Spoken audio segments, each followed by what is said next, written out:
very fortunate to have the very first, at least in the United States, SLR. Now this is probably one of the most misunderstood supercars of all time. Is it a GT? Is it a sports car? It's a fascinating combination. I think it actually has a higher top speed than the Porsche Carrera GT by 3 or 4 miles per hour. This is the fastest car I've ever driven. I was fortunate enough with Mercedes-Benz to go to Spain. There's a racetrack there called Idiata. I think I'm pronouncing it right. It's like a 7-mile oval, some crazy thing like that. And we were able to drive this at an indicated 212 on the speedometer, which is about 207 miles an hour for a long, long time. I remember pulling into the pits and standing on the brakes and getting out and seeing that the caliper was on fire, and the Mercedes guy go, yeah, that is what it does. Yeah, do not worry about that. They all catch, it's supposed to do that. That's what they do. I said, really, fire come? Yeah, as soon as you go, the fire will blow out. I said, oh, okay, fine. And we went back out on the track, and for 2 days, they said, go out and try to break it, and you know, we couldn't break it. It's a fantastic car. It probably has more miles on it than any other supercar in my garage here because it's the most livable. As much as I love my Carrera GT, that's probably the most focused sports car, but it's way too low almost to drive on public roads. It won't fit in my driveway at home because there's a hump. You can't get into most gas stations because it scrapes. In fact, there's a factory lift kit for the Carrera GT. Like when you drive it normally and you go over a speed bump, it goes, and with the lift kit, it just goes. So there's a difference of about 1/8 of an inch. This is a proper car that it has a trunk that can actually carry stuff. It has normal ground clearance, has ceramic brakes. And most importantly, it was designed by one of my heroes, Gordon Murray, who of course did the F1 McLaren and the rocket car. As you see, the gull wing doors. Fabulous build quality on this car. Everything is perfect. The stitching in the seats and the dashboard, everything lines up perfectly. All your little shunt lines here. Nothing deviates by even 1/10 of a millimeter. It's a front engine, but it's actually more of a mid-engine. The engine is set way back. Let me show you this thing.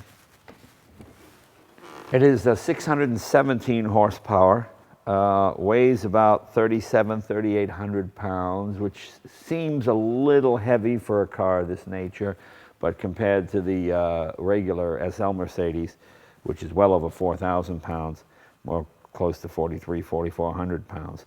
The whole body, of course, is carbon fiber, 3-valve engine, 5.4 liter supercharger, of course. The amount of work it takes to get your catalytic converters and your exhaust system exiting out here, there is so much heat coming out of this car.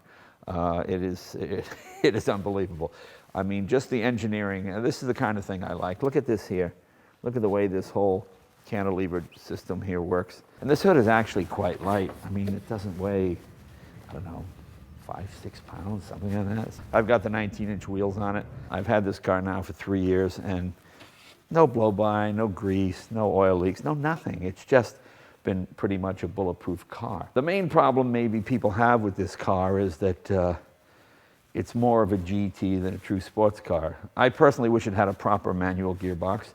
It's got a 5-speed automatic and it's got paddle shifters. That being said, I think this car was within a second of the Porsche Carrera GT around the Nürburgring ring. I don't think I could get it that good, but it's amazing how well the traction control system works. I mean, I remember going around and sort of losing it on a corner and feeling the traction control literally go slap you in the face, hit you in the head, take the wheel, and straighten you out again. It's pretty amazing. And at over 200 miles an hour, it's rock stable. It was pretty amazing.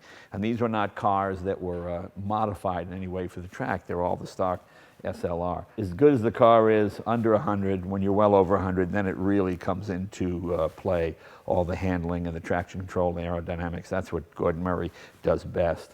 But let's take a look around the car.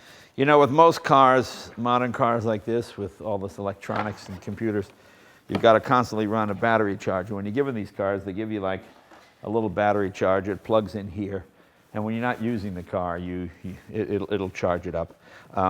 The interesting thing is, most of these modern cars, if you don't run them for a 2 or 3 week period, they'll drain their whole battery, whether it's the Ford GT or the Carrera. So you need to keep the batteries up on them. Actually, you can put a set of golf clubs back there if you want. I don't play golf, that's why I like cars. 5-speed box, you got your paddle shifters here on the end of the steering wheel. You have suspension settings here. I just keep it on race all the time. Here, this is for your transmission, 1, 2, and 3. Position 3 is a race car setting. Then you have right down here your phone, and keep your registration, all that. And then it kind of like that magic wallet, you know, that thing with you. This opens up as well to have another storage compartment in there. Even closing the hood is this huge elaborate deal. You kind of push it down there, and then it slides on tracks. I have kind of a long history with Mercedes-Benz. I worked for them when I was in college. I worked at a place called Foreign Motors in Boston. In those days, anything that wasn't built in Detroit was called foreign. And we sold Mercedes-Benz, Rolls-Royce, Bentley, and later on Citroen SM and a few other cars. The hot car at that time was the 6.3 Mercedes. That was considered the fastest four-door sedan in the world at the time. And I remember Mercedes' big advertising slogan was, "Why would anyone pay $10,000 for a four-door sedan?" That seemed like a tremendous amount of money because Cadillacs were about $5,000 or $6,000. I've saved all my Mercedes-Benz memorabilia over the years. The other reason I like my link to Mercedes-Benz is one of my favorite race car drivers of all time, Sterling Moss, drove the Mille Miglia in his SLR Mercedes. In fact, I was fortunate enough at Pebble Beach to get to ride with Sir Sterling Moss. Here he is here with the car. 7:22 was the time that he left in the morning. That's why the car has that number.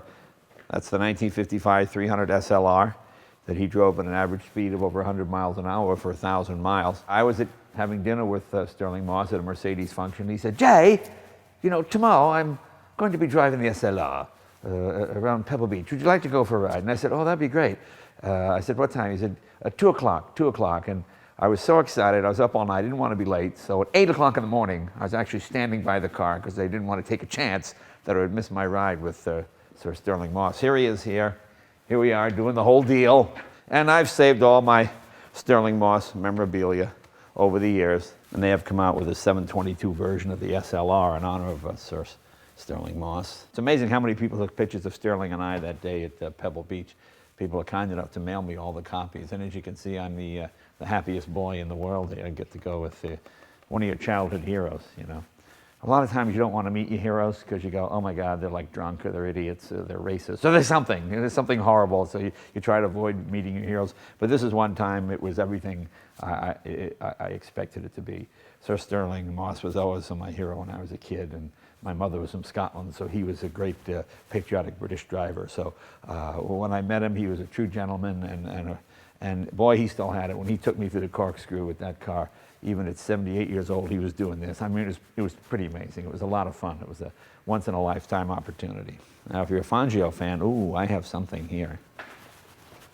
Fangio, of course, drove for Mercedes. This is his very first World Championship Cup. So that's pretty cool. I got to know Fangio. He was quite old when I met him, of course, but he was a very nice man. We got to be friendly, and that's his first world champion. Look what you got for being the world champion in 1951. Like, here you go. You risk your life. You make like no money. Here's a cup for you. This right here is a front brake caliper for my SLR. I got a call from the factory one day. "Oh, there's an update. We want to change out your calipers." What does a caliper like this cost? They said about 15 grand. Yelp! It's pretty much a work of art. You know, let's fire it up. There's no actual sort of key. It's an infrared deal. You put it in, you turn it. On your gear lever here, you flip that up. That's your start. Come on, let's go for a ride.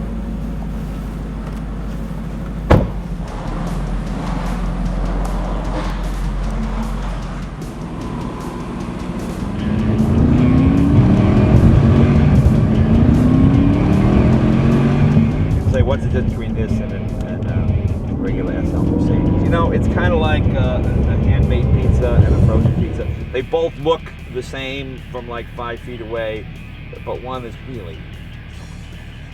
Now you can shift two ways with this car. You can shift like this, or you can shift with the paddles. While this car is being developed, Mercedes came out with their 7-speed transmission, which they have in their newer cars, but it couldn't take the torque and the power of this, so this has the traditional 5-speed.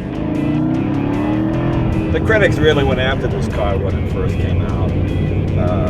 And I thought rather unfairly. I just wish Mercedes-Benz would have made a manual gearbox for it. But that being said, it goes pretty good. The brakes on this car have come under a little bit of criticism, although they stop incredibly well. In fact, if you go to YouTube and Google Top Gear SLR Mercedes, you'll see Jeremy Clarkson stop this car at 120 in the same distance as a normal car stops at 60 miles an hour. They're a little touchy. You first touch them and they grip, and then you press them and they grip hard. You can't quite modulate the pedal as well as you can some other cars. But that being said, they're incredible. You wonder why the car is so heavy, even though the body's 100% carbon fiber. There's a lot of safety built into this car. You know, in a rollover of this thing, you're gonna walk away.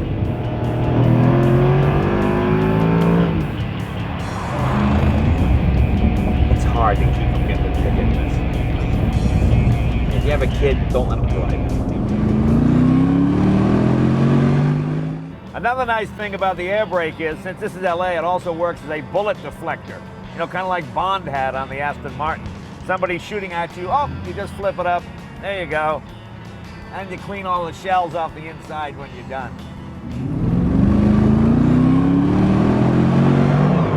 You can turn off the traction control as well. You can't really turn it off.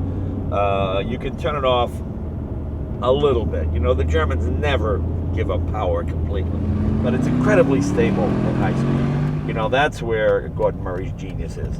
If you drove this car around Los Angeles at under 60 or 70 miles an hour all day long, you might go, what's all the fuss? It's not till you get it on a track or take it to a place like Spain, at Indiana, where I drove it, and you get an actual 207 point something miles an hour. And for a long time. Pretty amazing car.